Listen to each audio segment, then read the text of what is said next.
Olá pessoal, estudando bastante?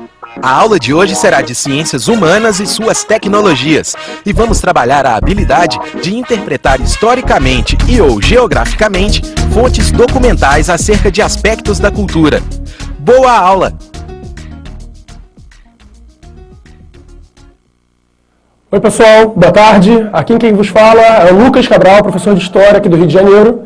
E estamos aqui começando o nosso curso para Enem, nossa aula inaugural. Começamos exatamente com uma aula de Ciências Humanas e suas tecnologias. E vamos trabalhar exatamente a primeira competência e a primeira habilidade dessa primeira competência. Essa primeira competência está aqui no quadro. A competência diária 1, compreender os elementos que constituem as identidades. Bom, esses elementos que constituem as identidades são um ponto interessante para a gente começar trabalhando exatamente por conta do fato de identidade ser um dos pontos mais estudados atualmente e exatamente um ponto muito querido por Enem. Um exemplo disso é que dentro dessa nossa primeira competência nós temos duas das habilidades mais trabalhadas em todas as ciências humanas, sendo que uma delas é exatamente essa nossa de hoje, a habilidade número 1. É a habilidade mais trabalhada, na verdade, desde 98 até hoje, né, no Enem, acabou sendo, dentro de ciências humanas, acabou sendo exatamente a habilidade número 1, a que nós vamos trabalhar aqui hoje. A questão da identidade é um ponto particularmente interessante para mim, é uma das áreas que eu acabei estudando e que eu gosto bastante, pelo fato de você entender como as pessoas se veem. A identidade, a questão da identidade é essa. E um ponto, né, exatamente fundamental com relação a isso, que talvez não venha à mente logo no primeiro momento, é a ideia de que assim como você possui uma identidade individual, por exemplo, eu me chamo Lucas, você também tem as suas identidades coletivas, que contribuem na sua identidade individual. As coisas acabam se tocando a todo momento, esse é um dos pontos interessantes, exatamente, das ciências humanas. O que acontece é que eu sou o Lucas e tenho os meus gostos a partir dos grupos nos quais eu me encaixo. Um exemplo claro disso é que, justamente, como eu falei, eu sou o Lucas, mas ao mesmo tempo que eu sou o Lucas, eu sou brasileiro, eu sou homem, eu sou carioca, eu sou flamenguista. Então eu tenho uma infinidade de características, de identidades coletivas, nas quais eu pertenço, né? Às quais eu pertenço. E isso ajuda a me formar exatamente como um próprio indivíduo. Isso é um ponto interessante porque a gente vai trabalhar as 5 habilidades, né, ao longo das nossas próximas aulas de Ciências Humanas, vamos trabalhar as 5 habilidades que compõem, né, essa competência número 1, para a gente entendendo como essas identidades vão sendo construídas, exatamente. Então, o que significa, né, o que significaria exatamente você ser brasileiro ou você pertencer a determinado grupo? E a partir daí você ser quem você é. Essa é a nossa primeira competência, como eu falei, é uma competência bastante importante e acho que é sempre válido termos uma explicação, né, um pouco geral, do que seriam as competências e do que seriam as habilidades. A prova do Enem, como vocês já bem sabem, é uma prova um pouco diferente dos modelos mais antigos de vestibular e você entender exatamente o que ele está te pedindo é uma questão sempre fundamental. A partir disso, vamos para a nossa aula de hoje, nossa habilidade de número 1, interpretar historicamente e ou geograficamente fontes documentais acerca de aspectos da cultura. Primeiro ponto importante que eu gostaria de marcar com vocês é a ideia de fontes. O que seriam fontes, na verdade? As fontes vão acabar sendo, né, uma questão interessante para a gente chamar a atenção, porque as fontes são um material fundamental de estudo, de pesquisa de um historiador ou de um geógrafo. O que seria uma fonte? Uma fonte é aquilo que te traz, né, exatamente, que te dá exatamente uma questão que vai acabar trabalhando a ideia de onde você pode trabalhar ou o que você não pode trabalhar. Uma fonte é um documento de época, ou um documento específico daquele assunto com o qual você está estudando, com o qual você está trabalhando. Por exemplo, uma fonte você pode trabalhar uma carta ou uma lei expedida em 1600 e qualquer coisa. Isso é uma fonte de época, sem problemas, sem dúvida alguma. Além disso, né, dessa questão das fontes, as fontes são divididas em 2 pontos diferentes. As fontes podem ser consideradas materiais ou imateriais. E o que significaria isso? Fontes materiais são aquelas fontes que você consegue tocar, que elas têm materialidade, são fontes reais. Então você consegue encostar, é um papel, é alguma coisa do tipo. Além disso, você tem as fontes imateriais. Primeiramente, apenas para a gente exemplificar, o que seria uma fonte material? A fonte material acabaria sendo, como eu falei, uma lei, um documento, uma carta, qualquer coisa desse tipo. Agora, por outro lado, uma fonte material pode parecer um pouco mais difícil de você entender exatamente o que é. Uma fonte material, por outro lado, é a ideia exatamente de você acabar tendo uma fonte, algo que vai servir para você estudar aquela época, mas que você não consegue tocar. Um exemplo disso, uma dança, uma música, uma festa, qualquer coisa do tipo. E tudo pode ser usado como fonte, Lucas? Tudo, absolutamente tudo. Então esse vídeo que estamos gravando aqui nesse momento pode ser usado como uma fonte para que as pessoas daqui a 100 anos entendam mais ou menos como as pessoas se preparavam exatamente para o Enem, a prova mais importante do Brasil aqui em 2013. Assim como a gente poderia usar uma fotografia de época como uma fonte, uma pintura, uma escultura, como qualquer coisa do tipo. Até coisas da sua vida, no dia a dia, você pode usar como fonte. Um vídeo de você, criança, por exemplo, brincando com seu irmão, dando peteleco na orelha dele, é uma fonte exatamente daquela época. Uma fonte de como vocês brincavam, de como você era chato como irmão quando era criança, qualquer coisa do tipo. Então temos sempre essas fontes e a ideia de que você pode trabalhar com elas para entender exatamente como as pessoas daquela época viviam.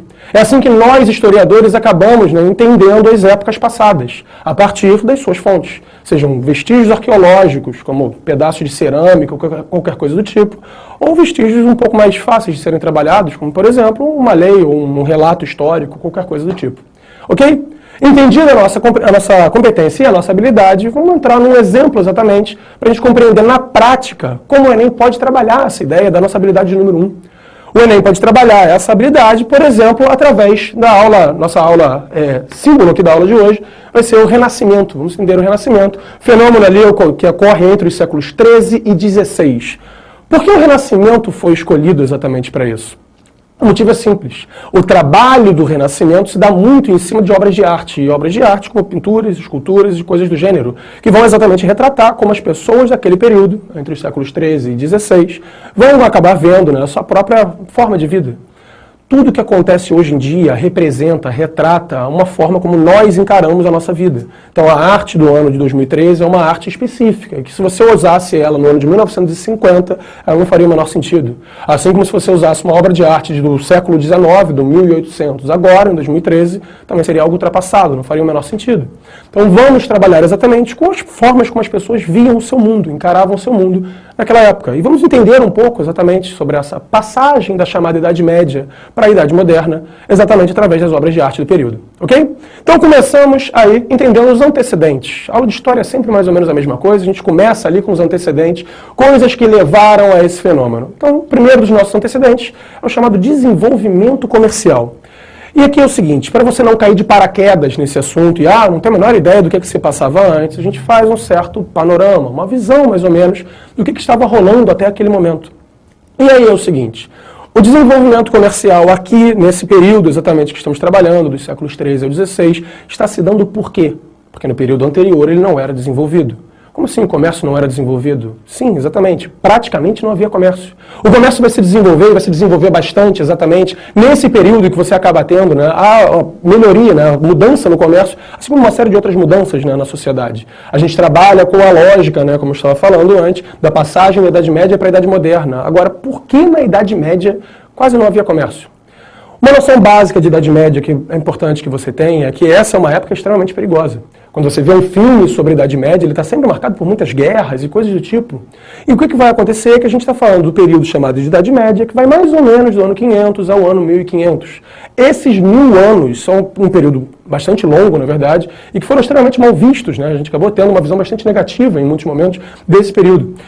O apelido, por exemplo, da Idade Média é a Idade das Trevas, um apelido claramente pejorativo, né? Uma visão negativa exatamente do período. E a questão acaba sendo que durante esses 1000 anos nós tivemos um problema bastante sério com relação ao comércio. O problema bastante sério se deu porque, em função das infinitas guerras e os infinitos ataques que aconteciam dos chamados povos bárbaros, os duelos constantes entre os senhores feudais e os reinos e etc., ninguém era muito maluco de ficar fazendo comércio. Você não vai enviar uma caravana sua com produtos seus sem uma segurança extremamente armada para uma região que você sabe que é completamente insegura, completamente perigosa. Por conta disso, o comércio foi diminuindo, até que você teve, né, um momento em que o comércio sim existia, mas ele não era algo desenvolvido, ele não era algo comum. As pessoas viviam muito mais das trocas próximas das suas vidas e não viviam de turismo, não iam para outras regiões, etc. Então ficava uma vida ali muito restrita exatamente à área onde você vive. E o comércio se dava na troca. Eu te dou um porco, você me dá 2 quilos de arroz e coisa do tipo. Agora, nessa fase que a gente está falando, você começa a ter um desenvolvimento comercial. E por que você começa a ter esse desenvolvimento comercial? O desenvolvimento comercial vai vir, né, exatamente do fato... O desenvolvimento comercial vem do fato de que essa intranquilidade, essas guerras, essas ameaças constantes começam a dar uma diminuída. A gente está falando de um período em que a Europa já está um pouquinho mais reconstruída, já está um pouquinho mais estabelecida. E muitos dos antigos reinos inimigos, reinos bárbaros que você tinha ali na Europa, começam a se aproximar, começam a interagir entre si. Um exemplo claro disso são as cruzadas. Acredito que todo mundo já ouviu falar das cruzadas, sendo aquele conjunto de guerras que você vai ter exatamente pela reconquista da Terra Santa, a reconquista de Jerusalém. Então você tem uma proximidade entre ingleses, franceses, etc., muitos dos povos da época, para esse objetivo comum de resgatar o poder do cristianismo, né? Então as lutas contra os árabes que haviam conquistado a região.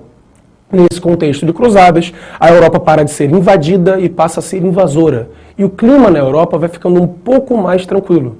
Com esse clima um pouco mais tranquilo, o comércio começa a se desenvolver um pouco mais. Não é mais tão perigoso, você pode tentar ganhar dinheiro vendendo em outro estado, em outra região, exatamente do seu país ou de outro país. Um outro motivo que vai acabar levando ao desenvolvimento comercial é a ideia de que você tem um avanço nas próprias técnicas agrícolas. Técnicas agrícolas que durante a Idade Média não eram quase nada desenvolvidas.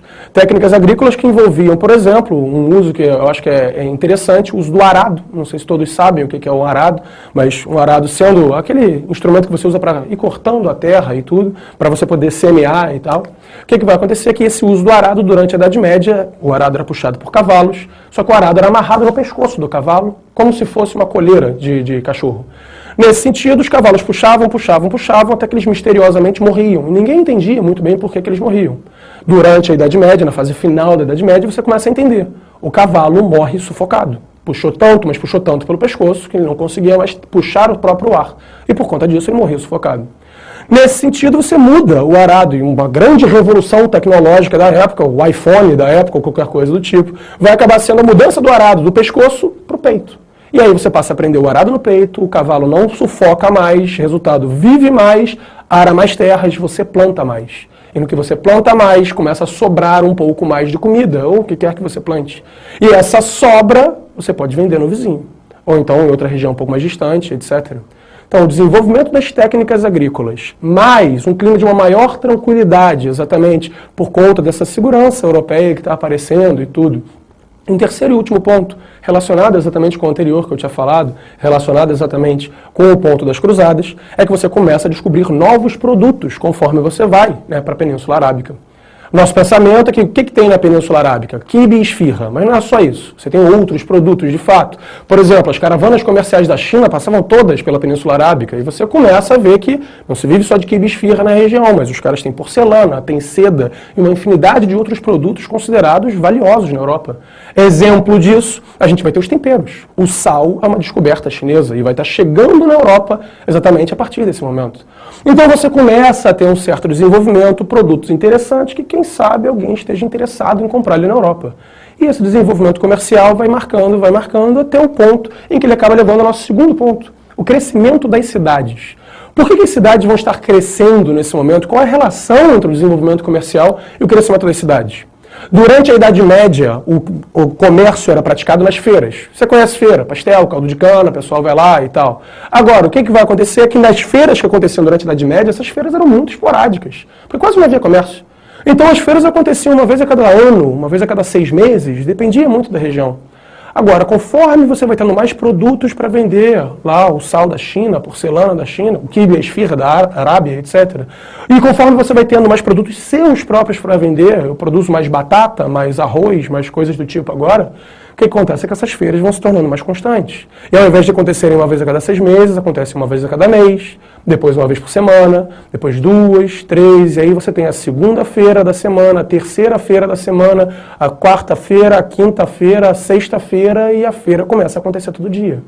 Uma feira que acontece todo dia não arma e desarma mais barraca. Uma feira que acontece todo dia transforma uma barraca numa loja. E esse conjunto de lojas vendendo produtos ali dão origem ao que a gente chama de mercado. Os mercados estão nascendo. E eles começam a nascer a partir do desenvolvimento comercial. Agora, se o mercado nasceu naquela região, o que você acha? O mercador ou o comerciante vai viver muito longe dali? Não faria sentido isso. Ele vai e monta a sua loja e logo atrás a sua própria casa. E no que um conjunto de mercadores vão montando suas casas ao redor daquele mercado, o que começa a surgir é uma cidade. As cidades que aparecem em torno desses mercados, a gente vai chamar por um nome específico, o nome deles da época, são chamados burgos. Por que burgos? Esses burgos são a região onde vivem os burgueses, os habitantes dos burgos. Então eu queria que você entendesse, fizesse uma associação. Na origem, a palavra burguês significa literalmente comerciante, aquela pessoa que vive do comércio. Então os burgueses são os vendedores de pastel, de caldo de cana e de coisas do tipo. Essa galera começa a viver ali e as cidades vão crescendo, crescendo, crescendo, crescendo. Uma imagem aqui do que seria, mais ou menos, né, um burgo. Então você tem as imagens, né, essa cara muito típica de uma cidadezinha do final da Idade Média que está surgindo exatamente aí. Bom, mas como além disso, né, além dessas questões, você acaba tendo, né, o surgimento do Renascimento? Qual a relação, na verdade, que esse burgo, né, esse desenvolvimento das cidades e o desenvolvimento comercial vai acabar levando para o surgimento do Renascimento? Se você pensar comigo, a gente está falando que a Idade Média era uma época feudal, uma época mais agrária e não urbana. As pessoas não viviam em cidade, viviam muito no campo. Existiam muito menos pessoas no mundo do que existem hoje em dia. Digamos que você teve uma ideia genial, você teve uma ideia brilhante e acha que aquilo vai mudar completamente o mundo. Por essa sua ideia genial, você imagina aí que pode muitas coisas serem transformadas na visão propriamente das pessoas no mundo. Durante a Idade Média, as pessoas têm a visão que a gente chama de teocêntrica. O que seria isso? Vai pelo nome, Teo, Deus, Deus no centro. Então a visão teocêntrica é, tudo é justificado por Deus. Era assim, eu caí no chão porque vontade divina. Fulaninho morreu porque vontade divina. Tudo era explicado a partir disso. Essa era a Idade Média. Digamos que você teve uma ideia de que não, talvez não seja assim. Talvez Deus tenha nos dotado, seres humanos, da capacidade de entendermos, né, e compreendermos, fazermos a nossa própria interpretação do mundo. Você teve essa ideia brilhante no século XI, digamos. Deus te deu essa capacidade porque essa é a função que Ele espera de você, que você consiga entender o mundo criado por Ele. Então, digamos, você pensou isso no século XI. Você vive num feudo. No raio de 1 quilômetro à sua volta só existem algumas vacas, não tem nenhuma outra pessoa. Você vai conversar com quem? Com as vacas? Você não vai conseguir ter um diálogo muito positivo. Nesse sentido, muitas ideias positivas, muitas ideias interessantes podem ter surgido durante a Idade Média. E morreram exatamente com seus próprios autores, porque as ideias não circulavam. Nessa fase que a gente está falando, final da Idade Média, início da Idade Moderna, com o crescimento urbano, com exatamente o desenvolvimento comercial, as ideias começam a circular. Porque o cara que só podia falar com as vacas falou com o comerciante, que chegou numa cidade, no mercado, botou um caixote no meio da praça e começou a falar que o ser humano não é um ser insignificante, mas sim que o ser humano é a mais perfeita criação divina. E vai transmitindo a ideia. E você pode discordar completamente da ideia e achar que aquilo é um absurdo, mas você vai chegar à noite em casa e vai conversar com a sua esposa. E quando você conversar com a sua esposa, você vai estar contando. Tinha um maluco lá no mercado falando que o ser humano é a mais perfeita criação divina. E a ideia assim circula. A ideia vai se espalhando.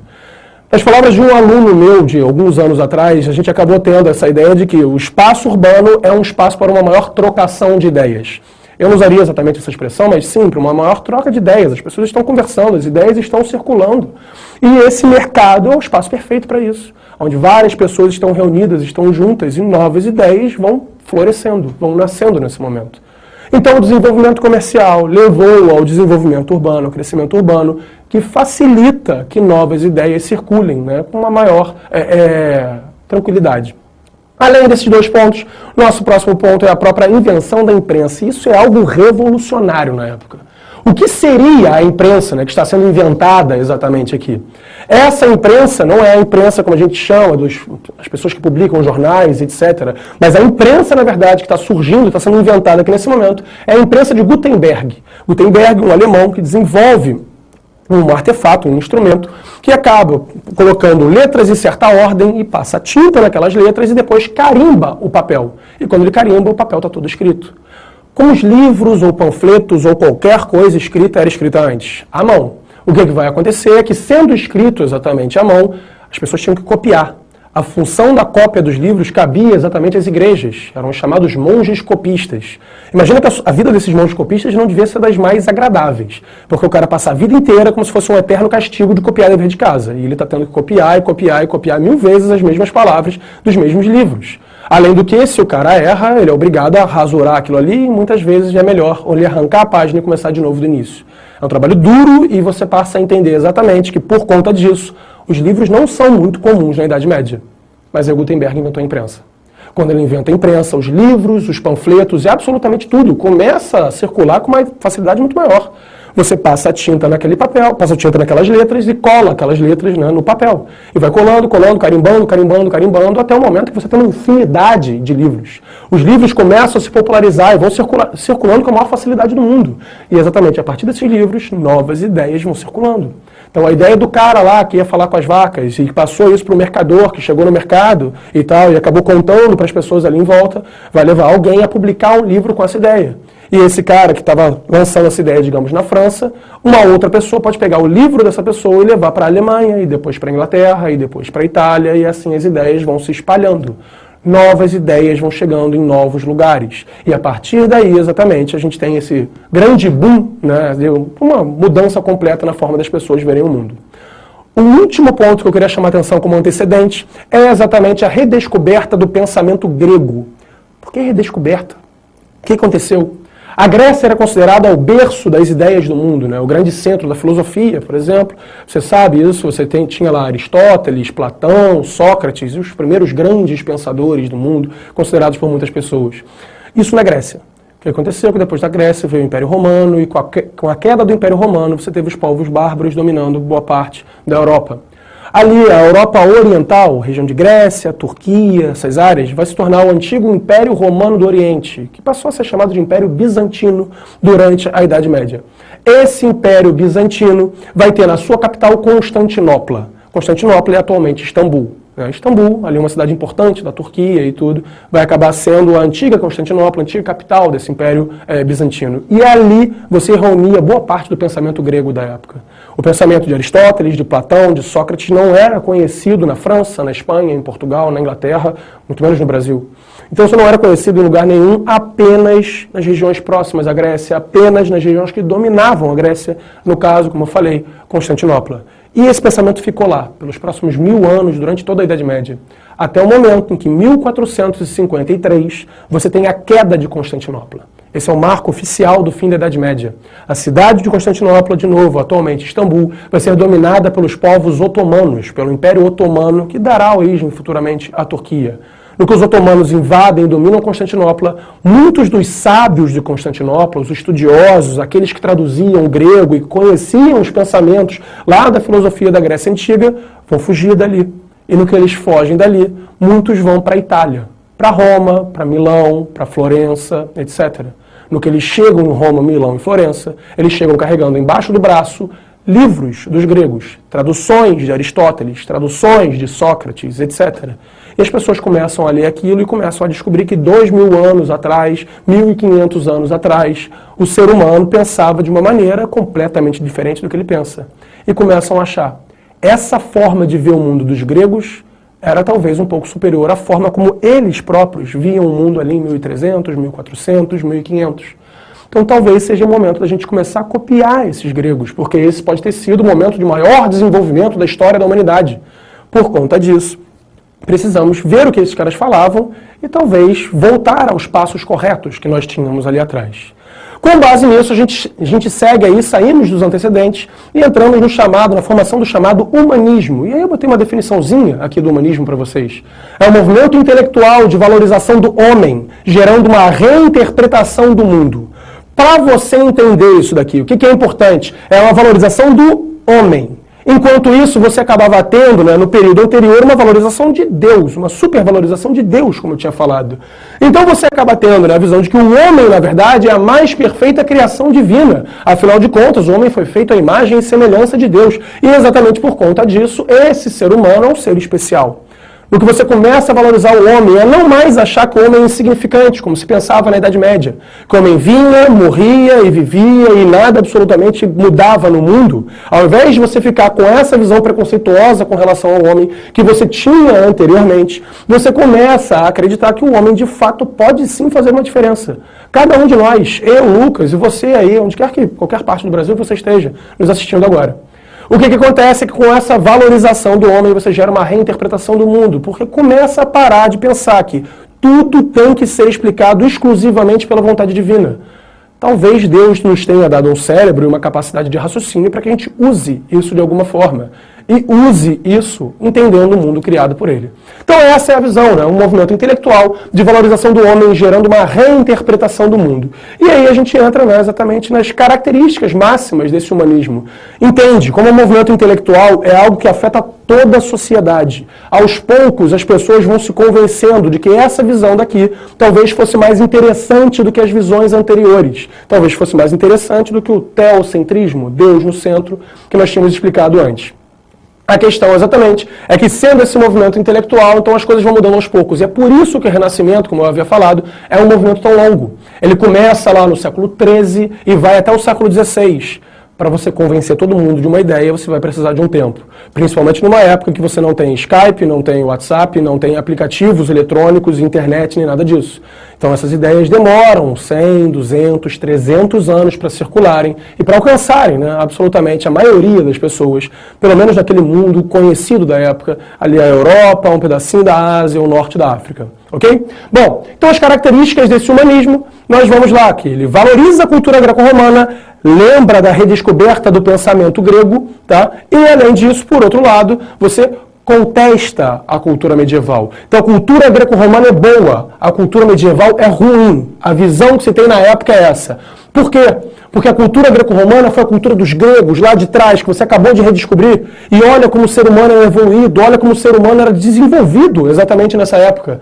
Enquanto isso, a cultura medieval seria diferente, porque afinal, nós vivemos numa época em que as pessoas não saem muito de casa, vivem mais ou menos no mesmo lugar, e não tem muitos questionamentos, não tem muito com quem trocar ideias, etc.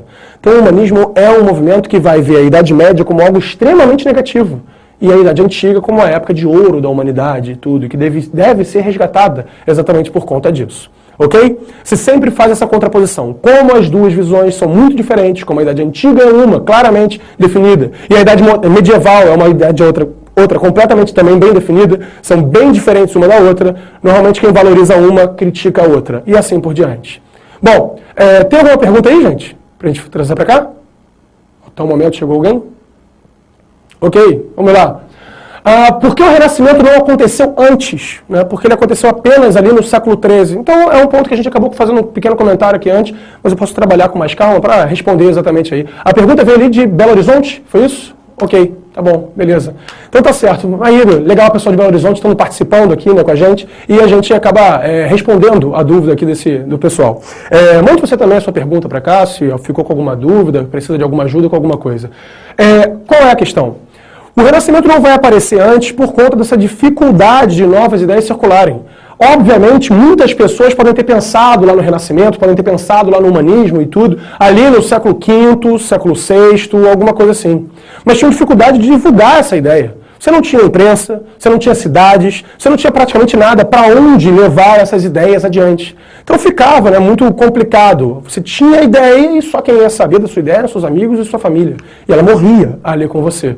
É muito diferente de um mundo mais globalizado, mais integrado, como a gente vai acabar tendo hoje em dia, e como mesmo nessa época, na passagem para a Idade Moderna, você já começava a ter uma coisa ou outra. Bom, então vamos lá.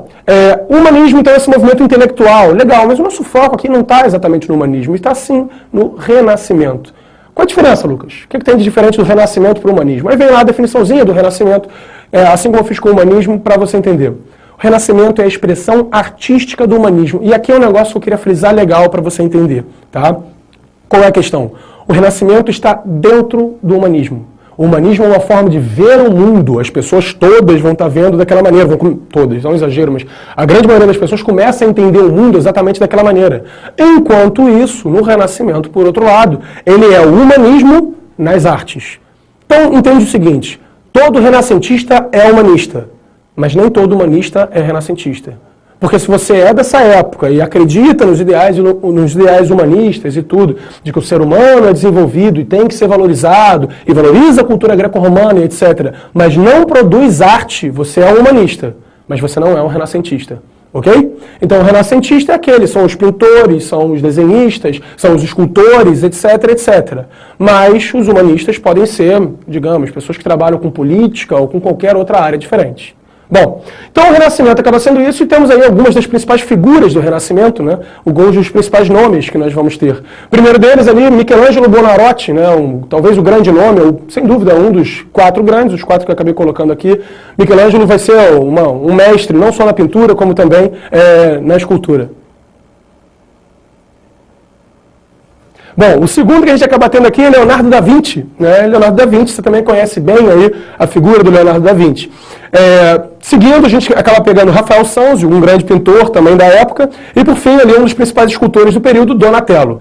Eu sei que pensando em Leonardo da Vinci, Michelangelo, Donatello e Rafael, você vai acabar pensando, sem dúvida, aí nas Tartarugas Ninja, né? É mais ou menos isso. O desenho acabou sendo muito próximo, na verdade, sendo fundamentado com isso. A gente vai chegar nessa questão, eu vou trabalhar isso no final, um macetão para a gente pegar aí pro Enem, ok? Bom, então vamos lá. Para a gente começar a fazer uma contraposição entre o modelo de arte medieval e o modelo, né, de arte, o modelo de arte medieval e o modelo de arte que você vai ter, né, agora durante o período moderno, o período renascentista. Modelos completamente diferentes e vamos começar a exercitar a nossa habilidade. Fizemos a introdução ao tema e agora a gente começa a ver propriamente a habilidade para trabalhar com as fontes propriamente ali do período. Por conta disso, vamos lá, na arte medieval, algumas de suas características. A primeira delas, a religiosidade. Se é uma época teocêntrica, em que Deus explica tudo, entende que a Idade Média é o auge, né, exatamente da religião. Eu diria que provavelmente ao longo da história as pessoas nunca foram tão religiosas quanto durante a Idade Média. Então, o máximo do poder da Igreja Católica, a grande, né, religião da época, o próprio nome católico denota isso, demonstra isso, o nome católico significando, né, simbolizando a ideia de que seria uma igreja universal, a igreja de todos, e você teria, então, essa religiosidade muito expressa também, a forma das pessoas verem o mundo, essa religiosidade muito clara, exatamente, na forma das pessoas compreenderem. Temos perguntas aí, gente? Vamos lá? Boa tarde. Mande um abraço aos alunos do Polo de Primavera do Leste, no Mato Grosso. Aí foi o Oscar, né? Então um abraço aí para o pessoal do Polo de Primavera do Leste. Legal vocês estarem acompanhando aqui com a gente. Se quiserem fazer algum comentário, quiserem fazer alguma pergunta, sejam bem-vindos aí, que todos sigam o exemplo aí de Primavera do Leste lá no Mato Grosso, que está acompanhando aqui com a gente. Ok? Bom, então é o seguinte, a questão da religiosidade, como eu falei, é um ponto bastante significativo, um ponto bastante forte, né? É uma marca da vida das pessoas na época. E não poderia ser diferente. A arte imita a vida. Então a arte representa exatamente a forma como as pessoas viam a vida. A arte medieval é marcada por uma religiosidade forte. Além da religiosidade, a grandiosidade. Porque se você está falando de Deus, você não pode fazer uma expressão ou uma obra pequena. Você tem que fazer algo grandioso, que represente o tamanho exatamente de Deus. E a contraposição natural disso, a pequenez do homem. A visão muito clara da Idade Média é como você, ser humano, é absolutamente insignificante se comparado com Deus. Porque Deus é a obra-prima, Deus é o ser supremo e exatamente o ser humano é apenas uma das suas várias criações e não vai mudar absolutamente nada no mundo. Essa é a visão medieval. O ser humano como completamente insignificante, incapaz de mudar qualquer coisa. O único capaz de mudar alguma coisa no andamento do universo seria Deus. O ser humano vem e vai sem absolutamente influir de forma alguma.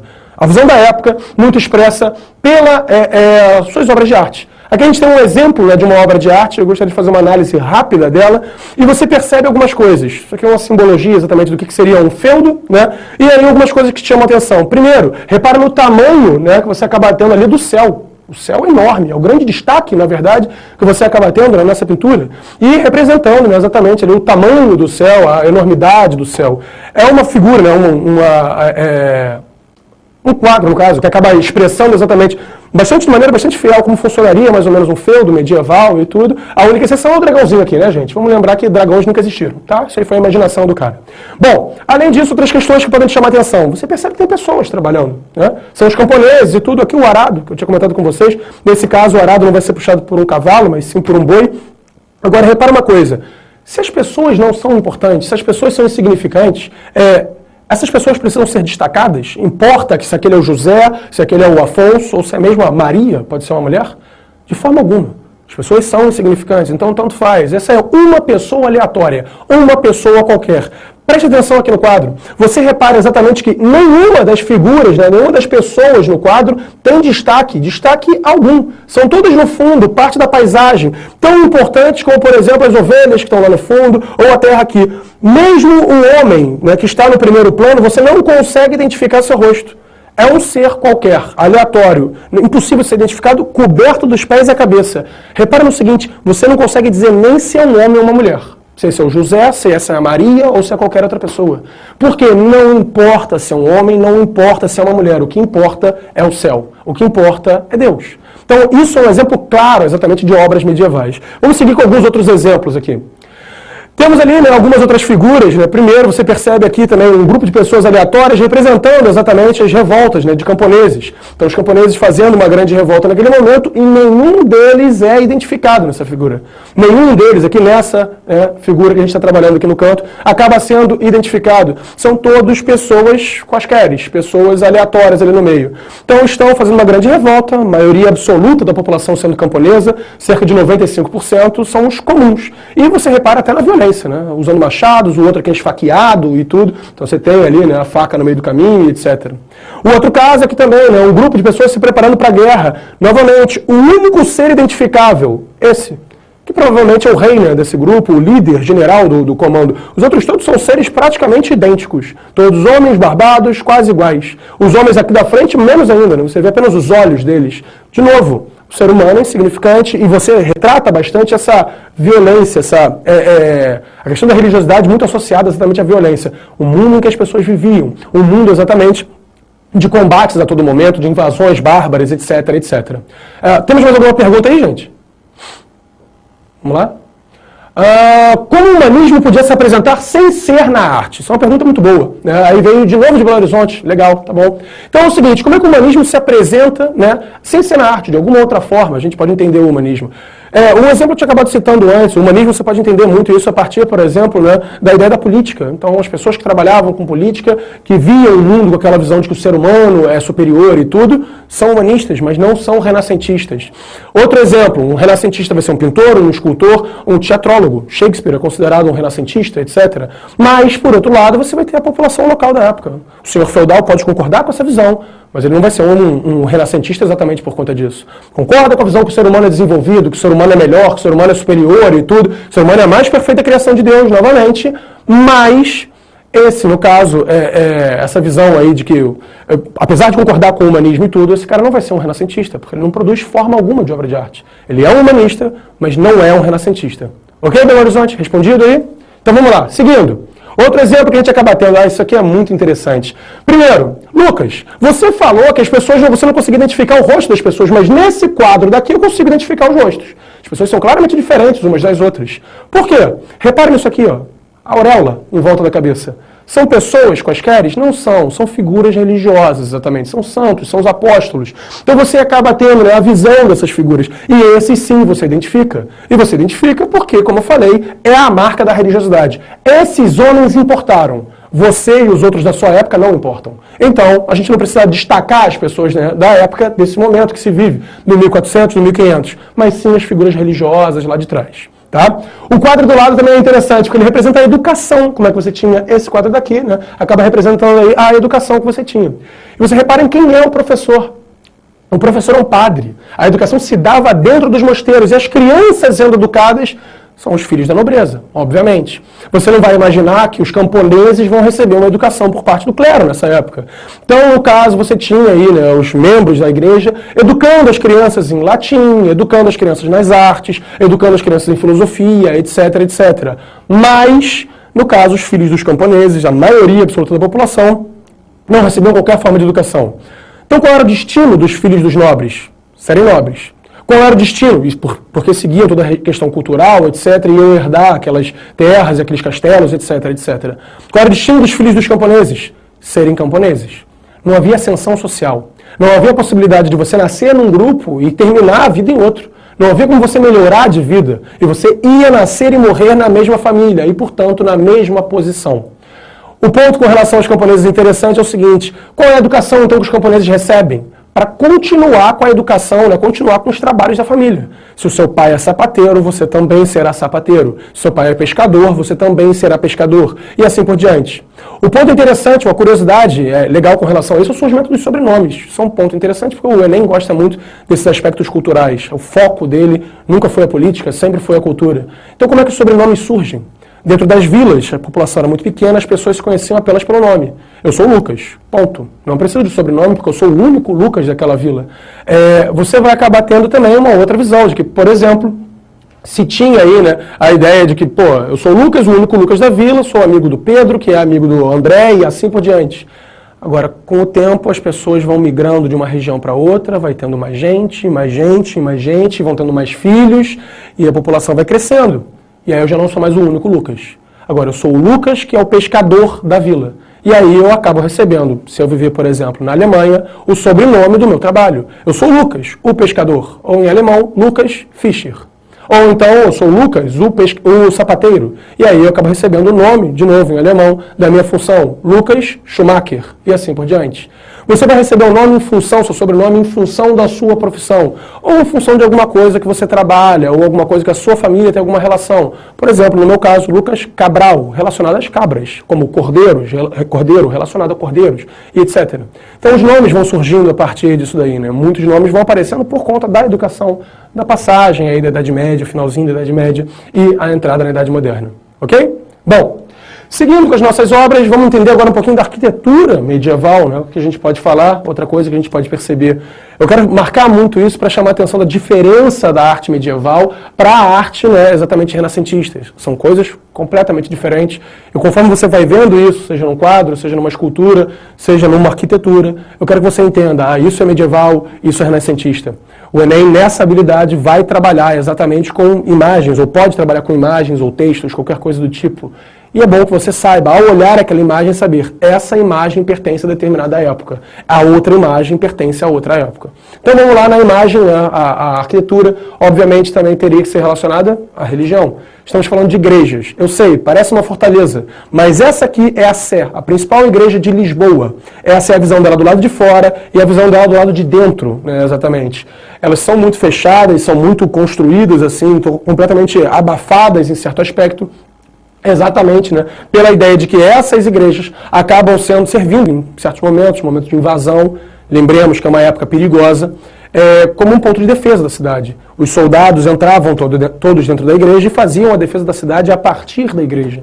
Então essa cara de fortaleza é de uma igreja. Isso é uma igreja típica do século X, XI, XII, o que se chama de arquitetura românica. Então, é específica da Idade Média. E o lado de dentro dela acho que chama ainda mais atenção. Primeiro você percebe como ela é escura, é algo muito grande, né? Você tem a iluminação apenas por parte do sol, não havia eletricidade na época. E mais do que isso, você percebe o tamanho. É algo que impressiona ao você entrar. Você entra e repara como a igreja é enorme. E por que a igreja tem que ser enorme, tem que ser o maior prédio exatamente da cidade? Porque ela é a casa de Deus. Então Deus, por ser enorme, tem um prédio enorme. O que acontece é que você, entrando como homem ali, repara, 1, a religiosidade, 2, a grandiosidade de Deus, e 3, a sua pequenez. Como você, ser humano, é pequeno, é ínfimo, é desimportante. Não serve, não altera absolutamente nada no mundo. Você é muito pequeno e essa igreja é construída em certo aspecto de maneira tão grande assim, até para justamente te deixar intimidado, causar um certo constrangimento, né? Então você entra, olha aquilo e fala, nossa, eu sou incapaz de mudar qualquer coisa, porque Deus, que é desse tamanho todo, que vai fazer o trabalho todo sozinho. Ok? Isso é uma catedral, como eu falei, românica, ali do meados da Idade Média. No final da Idade Média, a arquitetura muda um pouquinho, mas segue mais ou menos a mesma linha. Esse aqui é o Duomo de Milão, é a principal igreja que você vai ter na cidade de Milão, a vista dele pelo lado de fora e a vista dele pelo lado de dentro de novo. Primeiro, pelo lado de fora, mantém a grandiosidade, mantém ali a ideia da religiosidade, é o maior prédio da cidade, é a igreja, mantém a ideia do homem como sendo muito pequeno. Mas é diferente, né, um pouco a arquitetura. Aquela cara de fortaleza sumiu. E por que sumiu? Porque isso aqui já é arquitetura gótica. A arquitetura gótica é do final da Idade Média, estamos falando dos séculos XIV, XV, já chegando nessa época exatamente do Renascimento que a gente está falando aqui hoje. Sendo isso, é uma época mais tranquila, com menos guerras, a igreja não precisa também ser uma fortaleza. Agora, a característica máxima, eu diria, da arquitetura gótica é o que a gente vai chamar de pináculo. São esses pontos aqui. Repara, vários pontos, sempre para cima. Por quê? Apontando para o céu, apontando para Deus. O foco do ser humano tem que estar no céu. Sempre temos que olhar para cima, para lembrar que existe algo acima de nós. Algo mais importante do que nós. De novo você vê a religiosidade aí. Então as mesmas características daquela arquitetura românica cabem aqui. Então a arte medieval mudou? Mudou, mas manteve as suas principais características. Aquelas três que a gente trabalhou. Religiosidade, a ideia, né, da grandiosidade e também, ao mesmo tempo, né, a lógica da pequenez do ser humano. De novo, você repara isso olhando para o lado de dentro da igreja. E aqui talvez seja até mais claro, na verdade, do que no caso da catedral lá de Lisboa, que a gente tinha falado, do modelo românico. Repara no tamanho, você vê um ser humano aqui, né? Tá vendo o cara aqui? E olha o tamanho do teto, a distância do cara até o teto. O tamanho dos pilares é algo inalcançável, impossível você chegar lá em cima. E exatamente para mostrar como o ser humano é pequeno na casa de Deus, como o ser humano é ínfimo, né, perto de Deus. A visão fica muito clara com relação a isso. Uma coisa que eu sempre me pergunto, eu tinha uma certa pena das pessoas que viviam nessa época e que eram obrigadas a limpar as janelas lá de cima, né? Porque tu tá vendo, tem uma janelinha aqui, né? Então como é que o cara faz para chegar lá em cima? Dá seu jeito. Caiu, meu irmão, você vai demorar um tempo até bater no chão e morrer, né? Mas era a questão do trabalho exatamente na época, né? Então 5 minutos ali do teto até o chão em queda livre. É mais ou menos a situação de prédios grandiosos como esses aqui. Fechou essa ideia da arte medieval? Sem problemas? Então podemos seguir. Nosso próximo ponto. Entramos aí na arte renascentista. Então vamos ver agora como é que tudo mudou. Completamente, as coisas são diferentes. Algumas características da arte renascentista, começamos lá com o cientificismo. O que é isso? Valorização da ciência. A ciência durante a Idade Média é um negócio completamente ignorado, completamente insignificante. Você não tem a visão da ciência porque você já viu histórias de Idade Média e com certeza já viu a ideia de que as pessoas acreditavam em absolutamente tudo. As pessoas acreditavam em bruxarias, em mágica e coisas do tipo. Durante a Idade Média, isso é um ponto muito interessante, porque não se conhecia a palavra impossível. Se não se conhecia a palavra impossível, o que era impossível? Nada. Eu podia estar dando aula aqui, do nada, meu corpo virado ao avesso, eu começar a flutuar em cima das cabeças aqui, né, de todo mundo. Isso não vai acontecer, por quê? Porque nós sabemos que isso é impossível. Na Idade Média isso seria possível, isso seria chamado de bruxaria. Então você tinha essa crença na bruxaria. Um dos grandes marcos, uma das grandes mudanças da entrada da Idade Moderna, é que você começa a entender que algumas coisas são impossíveis. E se você entende que alguma coisa é impossível, você consegue começar a fazer ciência. Então o cientificismo vai se tornando característico, vai se tornando algo típico da época. Por quê? Porque se alguma coisa é impossível, você tenta entender como as que são possíveis funcionam. E aí você começa a entender o que dá certo, o que não dá certo, começa a fazer os experimentos e a ciência vai se desenvolvendo. Então você tem essa visão, né, da ciência como algo muito forte, muito característico exatamente dessa arte renascentista. Além da ciência, a gente acaba tendo o chamado antropocentrismo. E esse talvez seja o ponto mais importante. Repara no seguinte, antropo, o que seria o antropo? Antropo é o homem. Então, antropocentrismo é o homem no centro. É o momento em que o ser humano é a coisa mais importante do mundo. Por quê? Porque ele é a mais perfeita obra de Deus. É a ideia fundamental do humanismo. Então, Deus nos fez perfeitos, né, como seres humanos, por quê? Porque nós somos a imagem e semelhança de Deus. Então, Deus nos colocou com essa maneira, nos colocou desse jeito, como seres tão desenvolvidos e tudo, porque nós somos uma cópia dele. Uma cópia nunca vai ser tão boa quanto o original, mas se aproxima bastante. E nesse sentido, você começa a colocar o homem no centro. As explicações de tudo têm que partir de nós, porque nós somos especiais, nós somos diferentes. Essa é a grande visão que você acaba tendo. Diferente do teocentrismo. Repara, teocentrismo, Deus no centro. Tudo explicado por Deus. Antropocentrismo, antropo no centro. O homem no centro. Então, tudo explicado pelo homem. Esse é o desejo de Deus pra gente. Tem pergunta aí, gente? Ou não? Mais alguma pergunta? Vamos lá. Então, os renascentistas eram ateus? Não. Também veio... De onde? De BH. De novo, o Polo de BH está comparecendo bem hoje aí. Então, legal isso aparecer bem pra gente. Quer dizer que os renascentistas eram ateus, então eles não acreditavam em Deus? Sim, eles acreditavam em Deus. Mas qual é a questão? Atenção nisso. Não se muda a visão de Deus. Deus está lá, paradinho, no topo, certinho. Enquanto isso, o ser humano, que durante a Idade Média estava aqui embaixo, era insignificante, que subiu um pouquinho. Está chegando lá em cima. Já está ficando aí comparável, exatamente, né, no caso, não comparável, mas está ficando um degrau abaixo de Deus. Então o ser humano é a mais perfeita criação divina. Por favor, não erre isso. Muita gente acaba cometendo esse engano. Já que eles valorizam o homem, eles desvalorizam Deus. Não, Deus continua na mesma posição, eles apenas mudam o valor que se dá para o homem. Então o homem começa a ser bem valorizado. Esse é o antropocentrismo. Não há questionamento da figura de Deus nesse momento. O Renascimento também é marcado por uma profunda religiosidade. A gente já vai ver isso. Chegou outra pergunta aí, gente? Vamos lá? Vamos lá, isso aí veio do Erivan Zanelato Carvalho, de Eireli. Eireli, é isso? Então, vamos lá. Podemos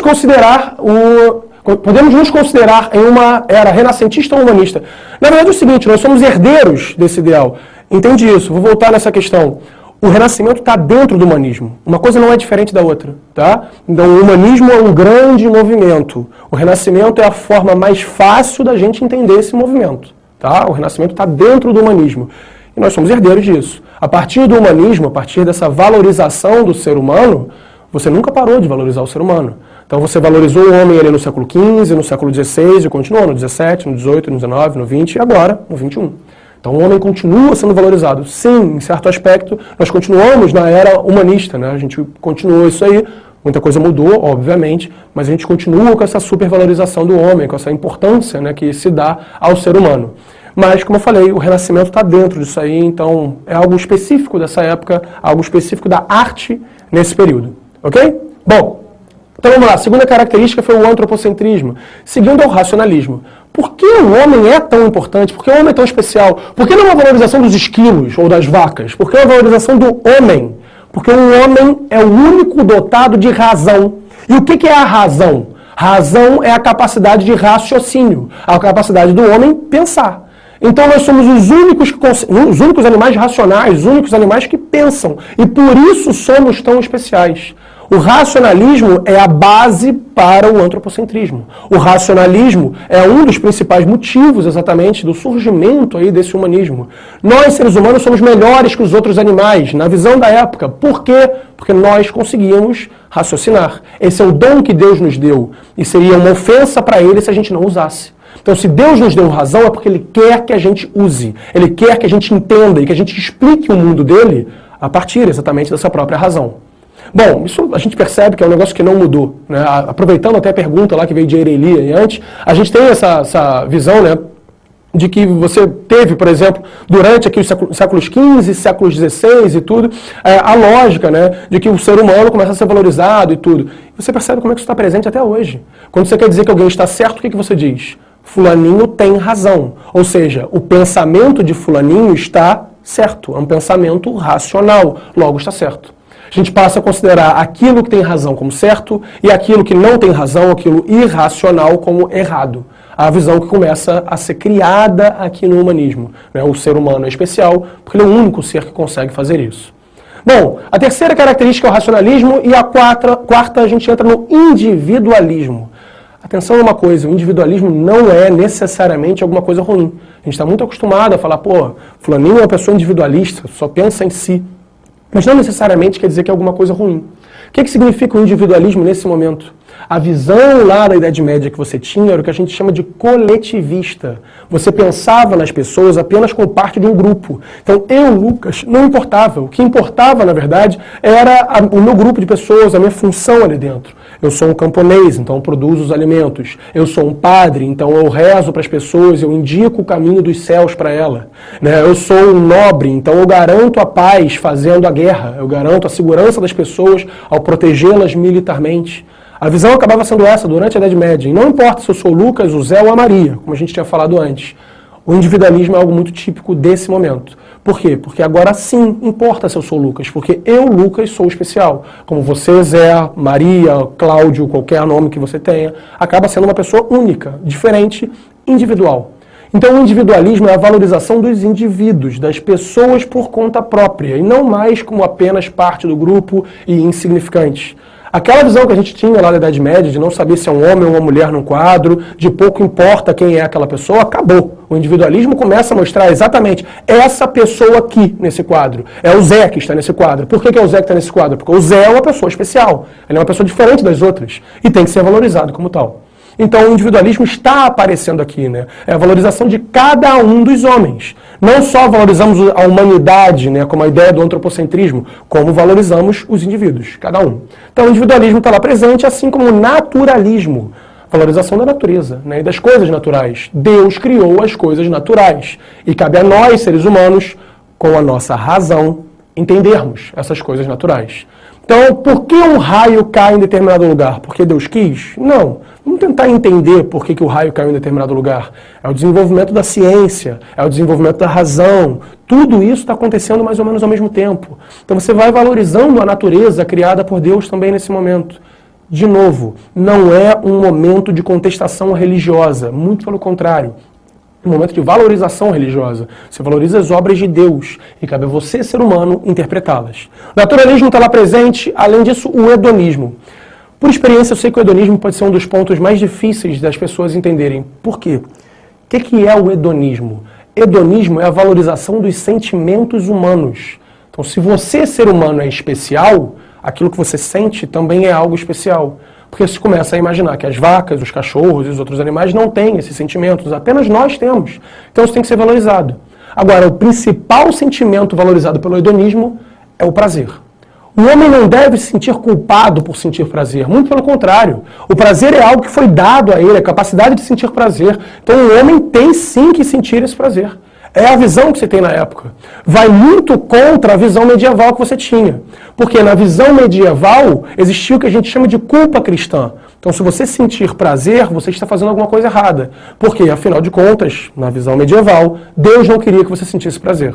Aqui as pessoas dizem, se Deus nos deu a capacidade de sentir prazer, então é porque Ele quer que nós sintamos prazer. A questão é essa, o homem tem que valorizar sim essa questão do prazer, os seus sentimentos como um todo, mas particularmente o prazer. É o grande símbolo aí do hedonismo, ok? A última característica é a ideia do otimismo, porque se pensa naturalmente, né? Se nós mudamos tanto nos últimos 50 anos, nos últimos 100 anos, nos últimos 150 anos, imagine aonde a gente vai estar quando estivermos no século XVIII, por exemplo. Se de 1300 para 1500 o ser humano mudou completamente e parou de se pensar como um ser absolutamente insignificante e começou a se imaginar como um ser maravilhoso, imagina onde a gente vai estar daqui a 200 anos. Então é um otimismo mesmo com relação ao futuro. O ser humano está melhorando, está progredindo e vai chegar lá num ponto em que ele vai ser quase igual a Deus. Então o objetivo aqui no humanismo, no Renascimento, é alcançar Deus. Vamos tentar alcançar o nosso Criador, ficarmos iguais a Deus. Precisamos desse empenho, né, nesse sentido. E o otimismo está aí presente. Na visão das pessoas na época, é uma questão de tempo. Chegaremos lá. Né? Agora eu vou te ensinar um macete sujo, tá? Eu aprendi no colégio, mas ele funciona. Eu sei, é horrível e tudo, mas você não vai esquecer. As principais características do humanismo e do Renascimento acabam sendo exatamente essas que a gente apontou aqui. Agora, quando você for lembrar delas, e aí o macete, lembre delas com carinho, né? Temos ali carinho, um macete que a gente acaba trabalhando, ok? Então, cientificismo, antropocentrismo, racionalismo, individualismo, naturalismo, hedonismo e otimismo. Carinho. São as principais características que você acaba tendo do humanismo e do Renascimento. Eles entram aí, então um macetão. Eu sei, você pode achar, nossa, que ridículo. Beleza, mas você não vai esquecer. Tenho certeza que você não vai esquecer e vai guardar isso para esse momento, para um momento importante lá da sua prova. Beleza? Vamos começar a ver alguns exemplos aí, então, para a gente entender, sair dessa teoria toda e tal que a gente está falando, e começar a ver na prática. Ah, então é isso que ele queria dizer quando ele falou do cientificismo. Vamos lá, alguns exemplos. Primeiro, um exemplo típico de arte aqui, né, renascentista. Isso aqui é o chamado Rapto da Proserpina, né? Então, uma obra, uma escultura, e que você acaba tendo lá, né? Por exemplo, muito claramente você percebe o antropocentrismo, os homens aqui sendo valorizados, eles são o foco, né, o destaque exatamente da escultura. Além aí, né, justamente do antropocentrismo, a visão do individualismo, são indivíduos específicos, não são pessoas aleatórias, qualquer um. Eles têm as feições típicas dos seus rostos, né, e tudo. Para aprender do naturalismo também, você repara nos detalhes do corpo, né? Então o corpo com os músculos todos muito bem definidos ali, e a própria lógica do hedonismo também. Eles estão nus. Você jamais veria uma pintura ou uma escultura com alguma pessoa nua durante o período medieval. Isso é algo muito típico, muito específico desse período aqui que a gente está falando do Renascimento. Ok? Vamos lá em outros exemplos. Vamos começar a ver aí o cientificismo na prática. Começamos aqui com o tanque de guerra, o desenvolvimento da ciência, né? Então, reza a lenda que os tanques de guerra foram criados por Alexandre o Grande, lá na Grécia Antiga, usando aí dos elefantes e tudo como tanques de guerra. Agora, o primeiro tanque de guerra, no modelo mais próximo que a gente tem, é esse aqui, criado aí por Leonardo da Vinci, né? Então, Leonardo da Vinci, uma das tartarugas ninja lá, vai acabar desenvolvendo esse primeiro tanque de guerra. Algo completamente fechado, que anda, né, em qualquer direção e dispara em qualquer direção. Então seria um terror, na verdade, militar. tanque dele não deu muito certo não, tá? Porque ele andava para frente, aí ficava meio torto para o lado, acabou não funcionando, nunca foi muito posto em prática. Ficou o projeto, isso aqui é uma elaboração atual do projeto, né, do Leonardo da Vinci, que acabou não colando. E o outro exemplo dele, aí você tem também o helicóptero, né? Então seria tipo uma bicicleta, você pedala, pedala, pedala, a hélice gira e iria te subir. Cara, o cara está inventando helicóptero no 1500, tá? O helicóptero é um negócio que só vai ser criado mesmo aí no 1900. Então, no 1500 o cara já teve a ideia. Ele teve a ideia, mas ele não tinha tecnologia para fazer isso e para isso funcionar de fato na época. Mas o nosso helicóptero atual é inspirado no modelo do mesmo cara, o Da Vinci. Da Vinci é o grande nome da ciência nesse momento aqui. Então, elabora esses dois projetos, além de infinitos outros projetos, tá? Bom, seguindo aí o nosso próximo ponto, a gente acaba tendo a ideia do antropocentrismo. Vamos ver as características do antropocentrismo. Aqui é o Davi, né, do Michelangelo. E aí você percebe a valorização do homem. É um homem qualquer? Não. É o Davi do Michelangelo. E você vai reparando várias coisas, como, por exemplo, o nível de detalhe que ele tem no corpo, né? Você percebe os músculos são muito bem definidos e tudo muito claro, né, de você perceber. Um ponto interessante é que, vamos lembrar lá atrás do que eu falei antes, a valorização da cultura greco-romana e tudo. Você pode confundir, é possível isso e não tem nada de errado com isso. Uma escultura renascentista com uma escultura da antiguidade, uma escultura grega, uma escultura romana. Por quê? Porque os renascentistas estão imitando o modelo grego e romano. Você não pode confundir uma escultura grega e romana ou uma escultura renascentista, de novo, como eu falei, elas são muito parecidas, com, né, uma escultura, por exemplo, medieval. Medieval não tem nada a ver, é completamente diferente. Não se preocupe, porque o Enem jamais vai te pedir para fazer uma comparação de uma escultura grega, né, com uma escultura, no caso, renascentista. Ele sabe que elas são iguais. Isso ele não vai cobrar de você. Agora, a comparação de uma medieval com uma renascentista, isso sim, ele pode cobrar de você. Se ele coloca a imagem do Davi, do Michelangelo, ele espera que você saiba mais ou menos quando isso foi feito. Então, o Michelangelo, lá, outra das tartarugas ninja, acabou produzindo essa estátua que é considerada o modelo mais perfeito de uma escultura já feito na história da humanidade. Isso feito lá no século XVI, 1500. Absolutamente perfeito, totalmente bem desenhado. O Davi tem 16 metros de altura, é uma estátua enorme, né? E com todas as formas do corpo absolutamente proporcionais, né? Então está todo certinho ali o corpo e tal, não sei o quê. Perfeito, de novo. Aqui um outro exemplo, de novo, do Da Vinci, né? O grande símbolo da medicina que a gente tem, chamado o homem vitruviano. E aqui você mostra como é que o ser humano é perfeito até matematicamente. Lembra do cientificismo, né? Eles são preocupados com as ciências. Então repara, geometricamente você repara como é que o corpo humano é perfeito. Você tem as pernas sendo mais ou menos do mesmo tamanho, os braços mais ou menos do mesmo tamanho. Como eu falei, o símbolo da medicina, porque isso aqui é uma figura, símbolo exatamente da anatomia, né? Então o formato do corpo humano. O corpo humano está inscrito ao mesmo tempo dentro de um quadrado, né, cara, e dentro de uma circunferência. Então o corpo humano ele é todo matematicamente perfeito. O seu braço direito é mais ou menos do mesmo tamanho do seu braço esquerdo. Por quê? É a matemática de Deus. Deus trabalha de maneira perfeita, então a obra dele é perfeita. Você é perfeito. É a visão que se tem aqui exatamente. Ok? Seguindo, além do antropocentrismo, um outro exemplo aí do antropocentrismo, isso aqui é a criação de Adão, né? Aí a pintura do teto da Capela Sistina, lá no Vaticano, você acaba tendo aí a criação de Adão. Então, Deus criando o homem. Então você tem lá Deus tentando alcançar o homem. E o que é interessante são algumas sutilezas, né, que justamente o Michelangelo, o autor dessa pintura, vai acabar fazendo. Então repara, o cara é escultor e pintor ao mesmo tempo. Ele acaba fazendo um esforço, você repara, um esforço muito significativo de Deus para tentar alcançar o homem. E o homem está ali meio deitadão, não ligando muito não e tal, não sei o que, tipo, tá, beleza, se der para encostar, encostou. Por quê? É esse desrespeito que muitas pessoas teriam com Deus, né? Então o homem não se esforça para alcançar Deus, enquanto Deus quer se aproximar do ser humano. Um ponto muito interessante, é uma sutileza que você tem, né, exatamente nesse quadro, é que você percebe o cenário onde Deus está. Isso aqui se assemelha bastante a um cérebro humano, a forma, né, de um cérebro humano.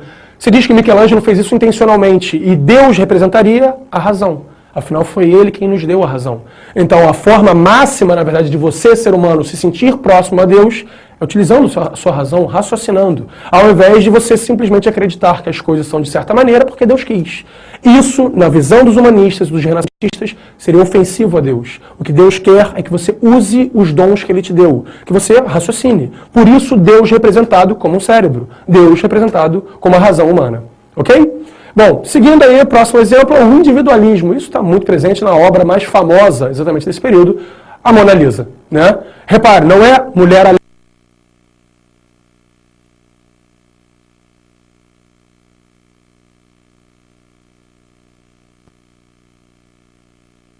A Mona Lisa. Tem gente que fala que a Mona Lisa, na verdade, seria a esposa do pintor que contratou ele para pintar e que ele teria se apaixonado pela mulher. Tem gente que diz que, na verdade, Leonardo da Vinci, pintor, né, o autor do quadro, seria homossexual e a Mona Lisa representaria o seu amante e tudo. Tem gente que diz até que a Mona Lisa seria, na verdade, o próprio da Vinci. Então ele teria se pintado como se fosse mulher ali e tal, não sei o quê. O que se sabe, cara, o ponto final é que sim, a Mona Lisa, ou a Gioconda, né, o nome original do quadro, na verdade, acaba representando o símbolo máximo desse individualismo porque é uma mulher específica. Você repara que é ela, você sabe que é uma pessoa em particular. Além de todo o mistério que você tem em torno do quadro e da técnica que ele usa, né? A técnica que se chama aí de você esfumaçar os olhos. Então, em qualquer direção que você olhe, parece que a Mona Lisa está olhando para você. Você olha da direita, ela está te olhando. Você olha da esquerda, ela está te olhando. Só que os quadros não mexem os olhos. É a técnica usada por ele, por isso considerado aí por muitos um mestre da pintura. Outra coisa interessante, que você percebe que a Mona Lisa é um quadro exatamente renascentista, é a questão do decote dela. O decote pode ser muito pequeno, sim, você pode falar, pô, isso não é um decote, mas já é alguma coisa. Lembra dos quadros medievais? As pessoas usavam roupa até o pescoço. Né? Tapavam a cabeça, tapavam absolutamente tudo. Era indigno você mostrar qualquer parte do corpo. Então, na Idade Média, você não queria que as pessoas mostrassem nada. Aqui, não. Pode mostrar o decote, sem problema algum. Ok? Além aí, disso, a gente tem um outro caso aqui, só para fugir um pouco dos italianos. Que a gente está falando italiano, Leonardo da Vinci, Michelangelo, etc. Vamos pegar o caso de um holandês aqui, né? Esse aqui é o Jan van Eyck. Vai pintar esse quadro, que é O Casal Arnolfini. Então, de novo, não é duas pessoas aleatórias, né? Não são duas pessoas aleatórias. É o casal Arnolfini. É uma família de burgueses, né, comerciantes, ricos, que contrataram esse pintor para pintá-los. E o quadro ficou famoso e entrou para a posteridade. O marido e a esposa grávida, aqui, né? Então, acaba sendo o grande símbolo, na verdade, um dos grandes símbolos do Renascimento em outras regiões fora da Itália. O grande centro do Renascimento é a Itália, a gente já vai falar disso, mas você acaba tendo ele representado também, por exemplo, na Holanda, na Espanha e outras regiões. O Jan van Eyck representa ele aí exatamente na Holanda, ok?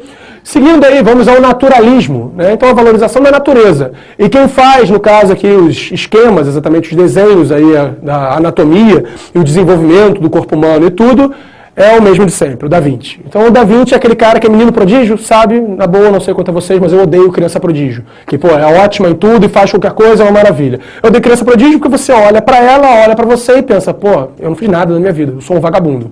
O Da Vinci é o cara que ele é um bom pintor, ele é um bom cara, no caso, médico, em certo aspecto, porque ele estuda o corpo humano, ele é um inventor, né, é um cientista, o cara é ótimo em absolutamente tudo. Então são um daqueles casos meio irritantes que você fica, na verdade, se sentindo um vagabundo. É o caso aí do Da Vinci. O cara faz esses desenhos, por exemplo, e estuda aqui o corpo humano, estuda do feto, o estudo do crânio, você percebe aqui até os dentes, né? Então aí o estudo dos dentes, e o estudo do interior do corpo humano, com coração e tudo, né, cara? Então você vai percebendo o estudo dos órgãos.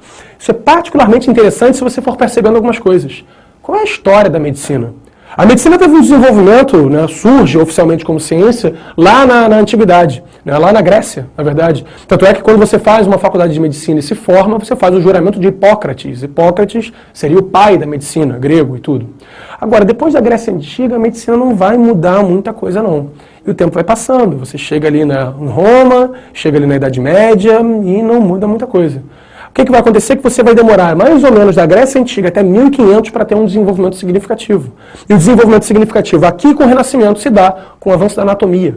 Lembra lá do homem vitruviano, né? O cara lá com os bracinhos e tal, todo geometricamente perfeito, feito pelo Da Vinci, é um estudo de anatomia, e esses desenhos todos aqui também. Então você tem, né, o avanço da anatomia e a medicina começa a se desenvolver um pouco. O que se pensava durante a Idade Média, quando uma pessoa estava doente, é porque na verdade ela tinha sido afetada por bruxaria, e ela estaria possuída por maus espíritos. E esses espíritos ficariam alojados no sangue da pessoa. Então a solução para a sua doença, fosse qualquer que ela fosse, seria, né, fazer uma sangria. O que é uma sangria? Faz pequenos cortes nos pulsos, pequenos, tá, gente? Não é cortar totalmente e deixar o cara morrer. Mas você faz pequenos cortes nos pulsos, deixa aquele sangue ir embora, e no que aquele sangue ali todo vai embora e tudo, parte daquele sangue vai embora, a pessoa produziria um novo sangue e estaria curada. Qualquer doença que você tivesse era tratada com sangria. Então você tem peste, você trata com sangria. Gripe, sangria. Unha encravada, sangria. Caspa, sangria. Qualquer coisa. Era a visão que se tinha na época. Aqui não. Você começa a estudar um pouquinho mais, a medicina vai ter aí, no caso, um pouquinho de avanço. Pergunta aí, gente. Vamos lá? A galera manda um alô para todos que fazem parte do pré-ENEM, da Sociedade Educacional Nascimento, né? Ali, Complexo Educacional Agostiniano. Então, um alô aí para vocês também, gente. Muito obrigado por estarem participando, né? Então, é legal ver as pessoas tendo uma resposta aqui, né? Então, um alô para todo mundo aí que está assistindo, tá? Bom, então o naturalismo bem presente nisso aqui, né? O avanço da anatomia sendo um bom exemplo disso. Além disso, o hedonismo, que eu tinha falado que era um pouquinho mais complicado. Então, vamos entender aqui, cara, a partir exatamente dos quadros, né?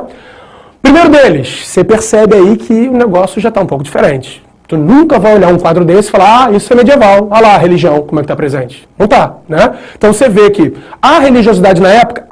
Mas é aquele confronto, né? Eu tenho que ser religioso e aproveitar a vida ao mesmo tempo. É um negócio um pouco complicado.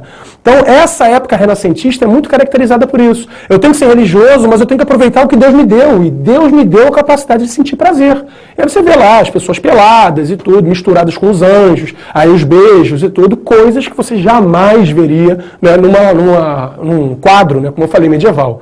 A começar porque você não veria pessoas no primeiro plano. Em segundo lugar, por conta exatamente dessa própria ideia aí, né, justamente da valorização do prazer. Isso é um exemplo, aqui um outro exemplo aí, né, que você teria também, pessoas peladas e tudo ali numa festa e tal, não sei o quê. Mesma ideia, né, resgatando valores lá da antiguidade, o que a gente chamaria na antiguidade de bacanal, né, a festa de Baco. Baco, o deus da carne, o deus exatamente grego, né, dessa valorização aí você teria das festas e tudo. Bacanal, que vai dar origem ao carnaval, a festa da carne, nosso carnaval aí atual. Então, desde sempre é meio tradição que no carnaval as pessoas fiquem meio peladas, né? Isso é um negócio que acontece lá desde a Grécia Antiga, Roma Antiga. Uma festa antiga que foi incorporada aos poucos aí no nosso calendário. Bom, e aí o perfeccionismo, e isso acho que é o ponto mais assustador. Nunca na história você acabou tendo obras de arte tão preocupadas com serem perfeitas. A visão dos autores renascentistas é a seguinte: Deus não é perfeito? Então o ser humano sendo criado como uma cópia de Deus também é perfeito. Então a cópia da cópia, que é a estátua, que é a pintura, também tem que ser perfeita. Então quer dizer, quando você faz uma cópia da melhor obra de Deus, você não pode fazer uma cópia de qualquer jeito.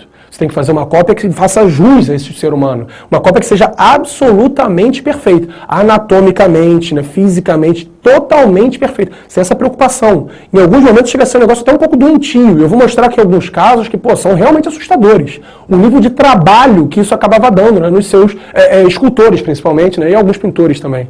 Então, o primeiro caso é aquela escultura que a gente viu lá no início. Lembra que eu falei com vocês? O rapto da Proserpina, que é o cara segurando a mulher com os braços. Repara que os dedos do cara afundam na pele da mulher, né? Então, quer dizer, você tá vendo isso aí muito claro ali, cara. As unhas do cara, nível de detalhe. Repara aqui também, né, no caso, nas juntas do cara e tudo. Então, é tudo muito claro. Você vê exatamente essa ideia. Você não está fazendo isso, sabe, em alguma coisa macia, em borracha, em esponja, qualquer coisa assim. Você está fazendo isso em pedra. Você fazer uma escultura dessa em pedra é um negócio complicado, porque se você erra, quebrou a estátua inteira, né? Então é um negócio meio complicado, exige muita técnica, né, dos seus escultores, e nunca, depois desse período, nem antes, você alcançou um nível tão grande de perfeccionismo. Esse é o primeiro caso. O segundo caso que você acaba tendo é o da vida do Michelangelo, lembra? Repara, não é só a estátua que representa o corpo tem que ser perfeito. Então você vê aqui o tendão dele, por exemplo, na mão dele, você vê aqui também, né, as veias correndo no braço dele e tudo. Então você tem, né, o corpo exatamente do Davi absolutamente perfeito, as unhas também e tudo, né? Então isso fica muito característico. Seguindo a visão, né? Aqui o rosto do Davi do Michelangelo, de novo, considerada a escultura mais perfeita. Olha a unha dele, né? Ali também, perfeita, né? Os olhos e tudo. A própria expressão. Você repara numa estátua de pedra de 16 metros que o cara está preocupado. Porque você vê ele franzindo a testa. Olha o cabelo. Cada pedacinho desses é esculpido, a orelha, é tudo absolutamente perfeito. Isso aqui é o Davi bíblico, né? O Davi que derrotou Golias, ele estaria segurando aqui no seu braço, essa parte aqui exatamente, seria a funda, né? Com que ele teria lançado a pedra para matar Golias. Então você tem, né, o Davi de Michelangelo como uma estátua absolutamente perfeita. O que mais me impressiona, sinceramente, é a questão da expressão dele, a expressão preocupada dele, né? O olhar preocupado dele. Como eu falei, isso se fazia em 1500. Não se fazia em 1600, em 1700, em 1800, em 2013, não se faz esse tipo de coisa. É um nível de preocupação específico dessa época, apenas nessa época. Por quê? A obra de Deus tem que ser perfeita, né? E a imitação da obra de Deus também tem que ser perfeita. Bom, aqui outro caso, né? Esse aqui é o pescador, também é uma escultura aí que você acaba tendo, que eu gostaria de chamar a atenção, que é particularmente o que mais me chama a atenção nessa escultura. Ela é feita em bronze, então ela foi feita em metal. Olha os cílios, né, no caso do pescador. Então os cílios do pescador são todos ali desenhadinhos, né? Você vê exatamente. O cara fez isso em metal, é algo extremamente complicado, difícil, né? Então você está vendo o cabelo dele, as mãos e tudo e tal, cara. E acima de tudo os cílios, né? Eu acho que é o que mais chama a atenção. Além disso, né, se a gente valoriza a cultura greco-romana, você obviamente tem uma temática greco-romana. Então vamos falar de temas que sejam gregos ou romanos. Aí vamos lá, nessa temática greco-romana. Primeiro quadro, primeiro exemplo que a gente tem. A gente já viu alguns exemplos antes, mas agora para trabalhar especificamente isso. O nascimento de Vênus. Isso é um quadro do Botticelli, é um italiano, né? Ficou famoso principalmente por conta desse quadro. Vênus seria uma deusa romana. Então você está mostrando aqui como é que ela está nascendo, aí os Zéfiros, né, mais ou menos o equivalente a anjos, alguma coisa do tipo, chegando ali, né, para abraçar Vênus no seu nascimento. Vênus é a deusa do amor e da fertilidade, e aí ela está nascendo nesse momento do meio do mar e tudo, está surgindo aqui nesse quadro. Então você tem a temática, né, que, pô, Vênus é uma deusa, no caso, romana, e você está pintando no século XV uma deusa romana. Peraí, Lucas, então isso quer dizer que lá os renascentistas acreditavam nos deuses de Roma ou nos deuses da Grécia? Não. Esses caras acreditam no Deus cristão, o Deus monoteísta, apenas um único Deus. Então por que eles pintaram uma deusa romana? Porque eles valorizam aquela época como cultura. Aquela era uma época de cultura desenvolvida, então ela tem que ser valorizada. Mas eles estavam certos com relação a tudo, menos uma coisa, a religião. A religião correta é, no caso, o cristianismo, apenas um Deus e tudo, e vai tudo certo. Beleza? Não é porque eles pintam deuses romanos que eles acreditam em deuses romanos. Muito pelo contrário. Ok? Um ponto interessante aqui, eu falei da matemática antes, quando eu falei lá, né, do homem vitruviano, que ele estava inscrito no quadrado e no círculo e tal. Então a importância da matemática, a valorização da matemática. Esse quadro do Botticelli também marca isso. O Botticelli fez um cálculo aí do ponto médio do quadro, né, os pontos médios todos do quadro, e traçou o centro do quadro. O centro do quadro, o centro geométrico do quadro vai ser exatamente a região do ventre, né, no caso ali da Vênus. Então por que o ventre? Ela não é a deusa da fertilidade? E não é no ventre que a mulher carrega seu filho? Não é no ventre que a mulher exatamente representa essa fertilidade ao dar luz à nova vida? Então, o foco das atenções, o centro do quadro, tem exatamente que estar nesse ventre. Esse ventre é onde a vida nasce, tem que ser o centro das atenções. Por isso ele traça uma linha média e calcula exatamente aonde tem que estar o ventre da Vênus, aonde a vida será gerada, né? Então o quadro é uma preocupação matemática bastante obcecada, né, que eles acabavam tendo, por essa perfeição. Como eu falei, não pode ser, né, não basta ser parecidinho, maneirinho, legal. Não, tem que ser perfeito, absolutamente perfeito, inclusive matematicamente. É a visão aí dos renascentistas. Bom, além disso, temos aí, né, outros exemplos também da temática greco-romana. Esse é o Baco, né, o deus lá da Bacanal, que eu falei com vocês. Então você tem, né, o deus romano, né, exatamente dessa festa. O deus do vinho, é o deus do prazer, é o deus das festas e tudo. Acaba sendo uma escultura ali do Michelangelo. As esculturas sempre são ou sobre temas bíblicos, como Davi, que a gente falou, ou sobre temas greco-romanos, como, por exemplo, os deuses gregos e romanos. É o caso do Baco. O outro caso aqui você também tem, né, o Hércules ali derrotando exatamente o centauro. Repara também, né, no detalhe, no nível de detalhe que você acaba tendo do Hércules derrotando o centauro. A luta física muito bem definida, muito clara, né, exatamente isso. Isso é uma sequência de esculturas sobre Hércules, tratando, né, exatamente dos 12 trabalhos e tudo. Mitologia, né? Então você tem a mitologia grega muito presente com isso, e de novo com todas as características, o nível de perfeição, a preocupação com os músculos, né, o foco exatamente nos homens e tudo. Ok? Bom, seguindo isso, vamos lá agora falar, né, de um dos nossos últimos pontos, o fato da origem desse pensamento todo, desse pensamento renascentista, estar na Península Itálica. O que seria a Península Itálica, Lucas? A Península Itálica é a Itália. Só que a Itália como país não existia na época. Aí, assim, você pode falar, pô, professor, não posso chamar de Itália? Pode, você pode chamar sem problema nenhum. Mas eu sou historiador, sou meio chato com isso, a gente acaba aprendendo a ficar meio chato com isso, da ideia de que a Itália como um país, como a gente conhece a Itália hoje em dia, não existia. Por quê? Você tinha a região onde fica a Itália, mas eram vários estados, vários governos, vários países independentes ali dentro. Então, Península Itálica é a região da Itália. Se quiser chamar de Itália, perfeito, não tem problema nenhum. Aí aqui o mapa mostra, né, o que seria exatamente essa Península Itálica. Você tem ali no sul o Reino de Nápoles, né, bastante grande, né, nesse momento, o maior ali da região. Aí os estados papais, e Roma está ali, né, são as terras do Papa, as terras da Igreja Católica. O que hoje é o Vaticano é só um pedacinho do que era isso, né? Você repara que é muito grande, que os Papal States, né, então os estados papais muito grandes controlavam um pedação enorme, na verdade, de terra. Aí a República de Florença, a República de Siena, e ali, né, várias pequenas regiõezinhas, as repúblicas de Gênova aqui e de Veneza, né, são duas das mais importantes, os maiores centros comerciais que você tinha, né, no caso, na Europa nessa época. Então a Itália era toda dividida, cada regiãozinha mandava na sua própria terra. Né? E ele fala aqui em cima, né, ainda as outras menores, República de Lucca, Marquisato de Mantua, né, no caso. Então você tem uma série de regiões muito, muito pequenas realmente, mas essa é a Itália em 1494, momento em que está acontecendo exatamente aí o Renascimento. Agora, por que a Itália? O que aconteceu na Itália? Os principais nomes são italianos, não são espanhóis, portugueses, ingleses, qualquer coisa. Aí a gente tem alguns motivos para isso. A origem da Península Itálica se dá por alguns motivos. Primeiro, é a antiga sede do Império Romano. Eu acho que você vai concordar comigo que é muito mais fácil você valorizar a cultura grega e romana se você estiver na Grécia ou em Roma. Por quê? Porque na Grécia ou em Roma você tem acesso às obras de arte gregas e romanas. Se você quiser valorizar a cultura greco-romana aqui no Brasil, hoje você pode, porque você tem internet. Mas se você não tivesse, né, um acesso com jornais, internet, qualquer coisa do tipo, seria muito mais difícil. Você não conheceria. Então, como copiar algo que você não conhece direito? Né? No caso deles, não. Em Roma, você está andando na rua e você olha para um lado e vê um aqueduto, olha para o outro e vê o Coliseu. Então, você conhece exatamente como eles se expressavam artisticamente. E se você acha que aquela época é a época de ouro, exatamente, da história, você vai acabar tendo, né, uma facilidade maior para isso. Uma coisa que eu quero chamar a sua atenção, repara no próprio nome, Renascimento. Qual é a visão de renascimento? Nasceu na Idade Antiga, morreu na Idade Média e nasceu de novo agora com eles. Então esse desprezo absoluto pela cultura medieval e uma supervalorização do nascimento, da cultura antiga, da cultura grega e romana. Ok? Bom, então o primeiro ponto é esse, a antiga sede do Império Romano, é mais fácil você valorizar as coisas, né, na região exatamente da Itália. Segundo ponto, né, que são grandes centros comerciais, principalmente aqueles dois que eu tinha marcado ali com vocês, Gênova e Veneza.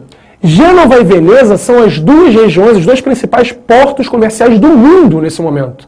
Sendo os dois principais portos comerciais, são os que mais recebem produtos lá das cruzadas, que a gente falou no início da aula, lá a porcelana, a seda, o quibe, a esfirra, né? E vão começar a revender isso pela Europa, e com isso vão começando a ganhar muito dinheiro. Eu compro, no caso, porcelana da China, pagando R$5 e revendo para Portugal por 300. Eu tenho um lucro bastante significativo. São os grandes intermediários, os grandes comerciantes da época, são as pessoas de Gênova e Veneza. As duas cidades enriquecem muito, melhoram muito realmente nesse momento.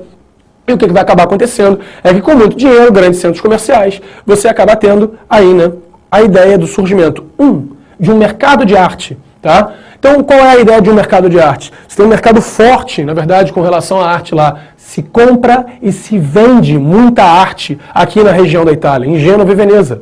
Por quê? Porque as pessoas têm dinheiro.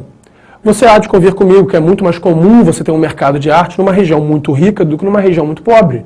Numa região muito pobre, as pessoas têm preocupações mais fundamentais, como, por exemplo, comer, como, por exemplo, ter a sua higiene pessoal e coisas do tipo. Você não vai se preocupar em ter um Van Gogh em casa se você tem necessidades como botar um telhado na sua casa ou qualquer coisa do tipo. São coisas mais importantes para a sua vida. Agora, numa região extremamente rica, você pode ter arte.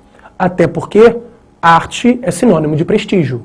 Quanto mais arte, quanto melhor a arte que você tem na sua casa, nessa época era visto assim, convenhamos, hoje em dia muita gente vê assim ainda, quanto mais arte você tem na sua casa, exatamente mais valorizado, mais importante ou mais culto, muita gente vai te considerar.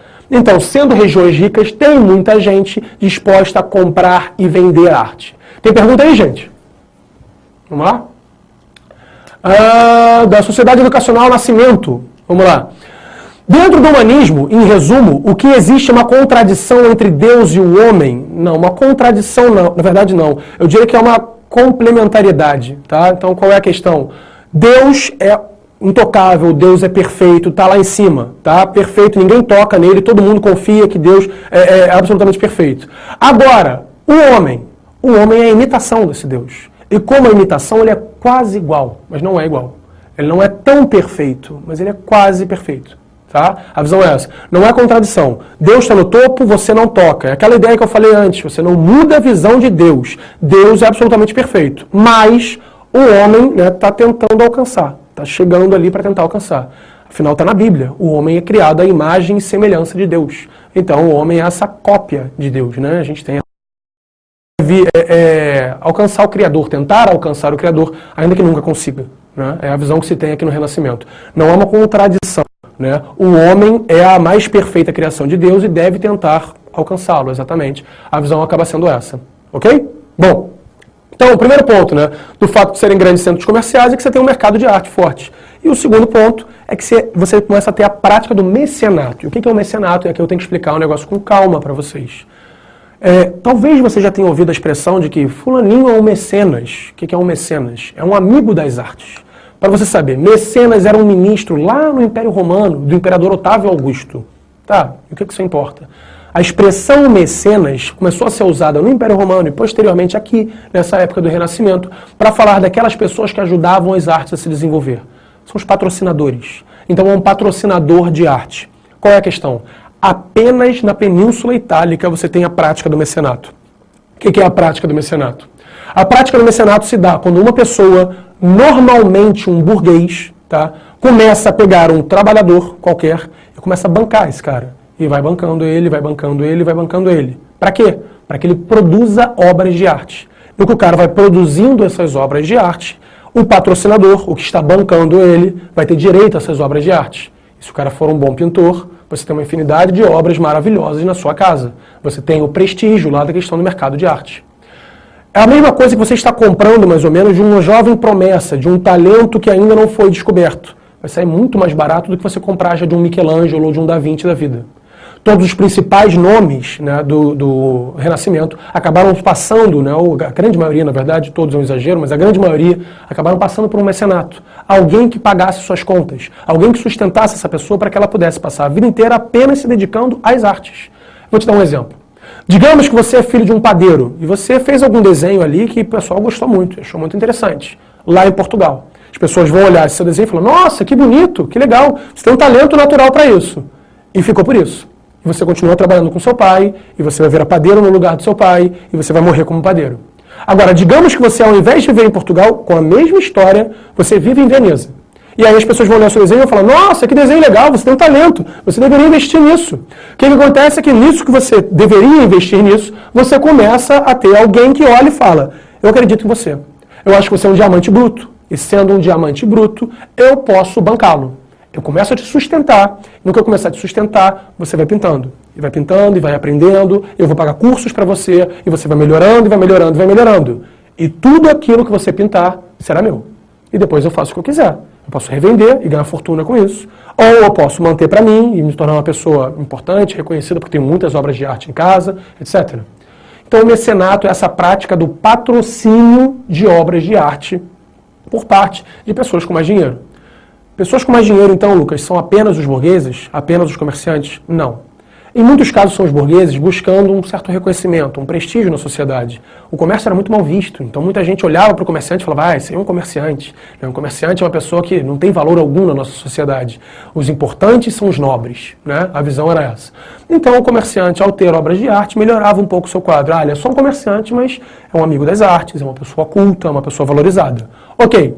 Agora, os burgueses faziam isso em peso, mas os nobres também faziam. Eu quero me mostrar como um nobre mais importante ou mais culto do que o meu nobre vizinho. Então, o meu nobre vizinho não tem nenhum quadro na casa dele. Olha, uma pessoa que não liga a mínima para as artes, é um bárbaro, um inculto. Eu tenho uma infinidade de obras em casa. Então você tem essa valorização, a ideia do prestígio dessa pessoa. A própria igreja faz esse tipo de coisa também. Então tem muitas obras de arte que vão ficar dentro da igreja.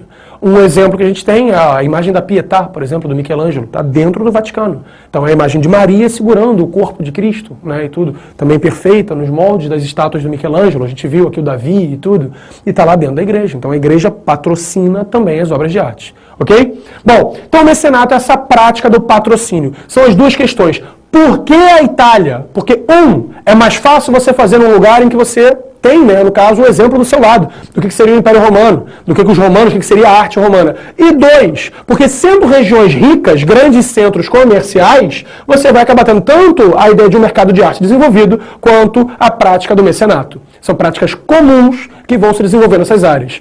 Então aconteceu, no caso, aí, o Renascimento em outras regiões? Aconteceu. Aconteceu na Holanda, aconteceu na Espanha, aconteceu em outras regiões. Mas não com a mesma força que aconteceu, né, exatamente ali na Itália. Tá? Bom, agora a gente volta lá para o caso das Tartarugas Ninja. Essa é a única aula, tá, do ano que você pode parar nesse momento e falar, Lucas, eu não entendi absolutamente nada. Você começou a falar aí há 1h30 atrás e, pô, de lá para cá eu não entendi absolutamente nada. Não tenho a menor ideia do assunto que você está falando. Dá para você explicar de novo? Dá, eu consigo te explicar isso em 2 minutos. Por quê? A partir das Tartarugas Ninja. Então, o desenho das Tartarugas Ninjas, acredito que a maioria das pessoas conheça, né? Eu cresci vendo esse desenho, ele foi reatualizado e passa aí até hoje, né? Qual é a ideia? Os nomes das Tartarugas Ninja, antes dos nomes, eu posso te falar que o desenho das Tartarugas Ninja foi todo baseado na ideia, exatamente, né, que você tinha aí do humanismo do Renascimento. Você pode estar pensando agora, pô, o que esse professor fumou? Que droga que ele está usando? Não usei nada. A parada é a seguinte, eu escutei uma entrevista exatamente com o criador das Tartarugas Ninja. E, cara, o cara falou que foi de propósito. Então vamos entender aos poucos. O nome das tartarugas, Leonardo, Michelangelo, Rafael e Donatello. Você pode pensar, pô, coincidência. São os 4 nomes dos principais artistas do Renascimento. Mas é só coincidência. Claro que é coincidência. Todo mundo se chama Donatello aí pelas ruas, né? Sabemos que não. Então, primeiro ponto, não é uma coincidência por conta disso. Segundo ponto que você pode ver, você faz associação, por exemplo, do inimigo deles. Não sei se tu lembra, né? O inimigo deles era o Destruidor, um cara grandão lá, de capa roxa, com uma armadura e tal, não sei o que, fortão. Então, repara, o inimigo das tartarugas, as tartarugas que têm o nome dos renascentistas, é um cara que usa uma armadura. As pessoas usam armadura normalmente, no dia a dia, pelas ruas? Não, né? A armadura é um negócio muito específico de determinada época, medieval. Então, o inimigo dos renascentistas é o medieval. Então, é a contestação à cultura medieval. Está presente aí também. Quer ver outro exemplo? No final do desenho, eles sempre terminavam comemorando e tal, não sei o quê, eles eram viciados em um alimento, pizza, que não por acaso é um alimento típico da Península Itálica, da região da Itália. Então, eles comemoram com pizza, as suas vitórias e tudo. Por que eles comemoram com pizza? Porque, no caso, como a gente falou, né, tartarugas gostam de pizza? Não, mas a ideia é de que você tem ali, né, exatamente, o centro na Península Itálica. Então, faz associação. Outro exemplo que você pode estar pensando ainda, que a gente pode pegar agora nesse momento, a ideia, por exemplo, da amiga deles. Não sei se vocês lembram disso, mas eles tinham uma amiga, uma jornalista, que acabava difundindo aí as ideias deles e tal, que ia espalhar e defender, né, no caso, o que eles faziam, que era a April. Né? A amiga deles era uma jornalista. Se ela era uma jornalista, ela era uma representante da imprensa. Então, repara, o Renascimento sendo difundido pela imprensa. Os livros lá, né, que são carimbados, que a gente falou no início da aula, e que estão levando as ideias do humanismo, do Renascimento adiante. Então a imprensa cumpre o seu papel em divulgar essas ideias. Tá aí de novo também, né, a questão das tartarugas ninja. Ok? Então a gente tem alguns exemplos aí, se você pegar tem uma infinidade, o desenho é todo baseado nisso. É uma pena isso, né? Porque o desenho está parando de passar, tá meio que sumindo. Então, tipo, daqui a 10 anos ninguém vai entender absolutamente nada disso. Mas é um macetão. Então, assim, cara, tu não tem a menor ideia de alguma coisa com relação ao humanismo, ao renascimento. Caiu uma pergunta, você não sabe responder. Quer chutar alguma coisa, cara? Sei lá, meu irmão. Chuta alguma coisa de Tartarugas Ninja. Tipo, Mestre Splinter, né? O rato lá que é o chefe deles. Beleza? Tem pergunta aí, gente? Vamos lá? Avante Engenharia e Consultoria. Vamos lá. Professor, boa tarde. Gentileza enviar um abraço de boas-vindas à aluna Isabel da unidade Centro-Sul de BH. Obrigado, Luciana. Ok, Luciana, um abraço aí para a Isabel, né, a aluna da Centro-Sul de BH. Tá? Bem-vinda aí, né, na nossa aula inaugural. Estamos começando aqui o nosso curso pré-ENEM, a nossa primeira aula, começando aí com essa aula de história. Ok? Bem-vinda aí, Isabel, também. Um grande abraço para você. Bom, então o Tartarugas Ninja, nosso macetão aí, né? A gente tivemos alguns macetes na aula de hoje, o carinho e agora essa ideia das Tartarugas Ninja. E a gente acaba fechando o conteúdo a partir daqui. Eu queria trabalhar com vocês só para a gente exercitar agora uma questão, modelo Enem exatamente, sobre, né, o assunto que a gente está trabalhando, Renascimento e o mesmo modelo da habilidade 1. Então vamos lá, questão. Aí tem um textinho ali. Acompanhando a intenção da burguesia renascentista. Lembra, burguesia igual a comerciante. Então os comerciantes da época do Renascimento. Acompanhando a intenção da burguesia renascentista de ampliar seu domínio sobre a natureza e sobre o espaço geográfico, através da pesquisa científica e da invenção tecnológica, os cientistas também iriam se atirar nessa aventura, tentando conquistar a forma, o movimento, o espaço, a luz, a cor e mesmo a expressão e o sentimento. Então é aquela, assim como os artistas, né, você vai acabar tendo no caso ali, cara, com o avanço das pesquisas científicas e da invenção tecnológica, os cientistas também tentando esse tipo de coisa. O texto apresenta um espírito de época que afetou também a produção artística, marcado pela constante relação entre... Aí vamos lá, letra A, fé e misticismo, B, ciência e arte, C, cultura e comércio, D, política e economia, ou E, astronomia e religião. 2 minutinhos para vocês fazerem aí a questão, gente, a gente já resolve. Então leiam o texto com calma, façam a questão aí numa boa.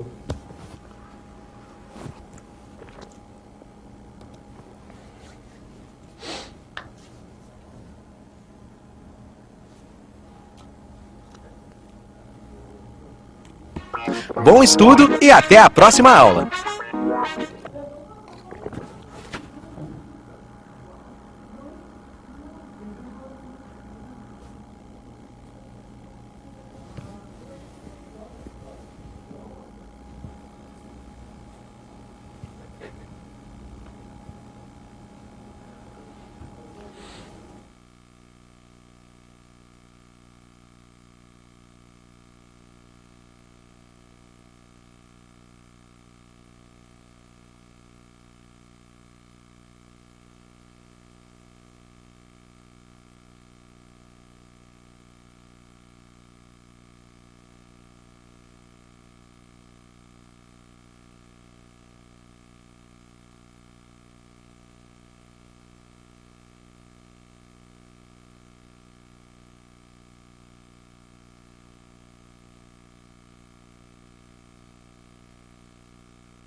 Vamos lá, gente? Fizemos aí a questão, então? Todo mundo? Sem problemas? Então, de novo, acompanhando a intenção da burguesia renascentista de ampliar seu domínio sobre a natureza e sobre o espaço geográfico, através da pesquisa científica e da invenção tecnológica, os cientistas também iriam se atirar nessa aventura, tentando conquistar a forma, o movimento, o espaço, a luz, a cor e mesmo a expressão e o sentimento. O texto apresenta um espírito de época, que afetou também a produção artística, marcada pela constante relação entre gabarito, letra B, né? Temos ali a letra B, exatamente, ciência e arte. E você pode perceber isso exatamente pelo que ele fala no mesmo texto, né? Então, através da pesquisa científica e da invenção tecnológica, os cientistas também iriam se atirar nessa aventura. Então, é a ideia do cientificismo muito presente, né, exatamente, no período, né, cara, junto com a ideia da arte. Aquilo que a gente trabalhou aqui durante a aula, lembra aí do carisma, né, do carinho, né, o cientificismo bem presente, né, como parte exatamente dessa arte renascentista. Ok? Eu sou o Lucas Cabral, professor de História aqui do Rio de Janeiro, espero que tenham curtido, tenham aproveitado aí exatamente essa nossa aula inaugural, nossa primeira aula. Nos veremos outras vezes aqui exatamente no curso pré-ENEM. E tenham aí um bom curso, espero que todos consigam passar, ok? Muito obrigado, um prazer e até a próxima. Tchau, tchau.